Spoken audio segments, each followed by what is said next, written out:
السلام عليكم، كي درتو بخير؟ نتمنىكم كاملين تكونوا بخير وعلى خير. اليوم ان شاء الله جبت لكم واحد الكيك اللي زوين خفيف اقتصادي وتوجدوه بمقادير بسيطه كيف العاده. بصراحه كيجي زوين هذا الكيك، كيجي معلك وخفيف. نتمنى ان شاء الله تجربوه وتردوا عليا الخبر. اذا ما نطولش عليكم، غندوزو المقادير وطريقه التحضير. هنا غناخذوا واحد البول، غنديروا فيها جوج ديال البنانات غادي نمعكوهم على هذا الشكل هذا. غنضيفوا جوج معالق ديال السنيده وشويه ديال الملحه وجوج ديال البيضات،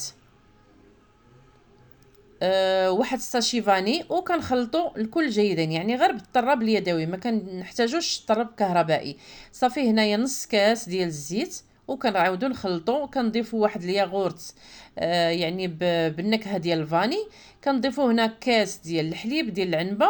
كنضيفوا هنا جوج كيسان ديال الطحين بالعبار ديال الكاس ديال العنبه.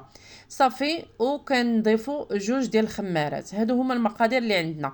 كنخلطوا الكل جيدا، وكناخذوا المول ديالنا بعد ما دهناه بالزبده وكنرشوه بالطحين. كنوضعوا فيه الخليط ديالنا ديال الكيك وكندخلوه الفران، يعني على الحراره اللي كتكون متوسطه.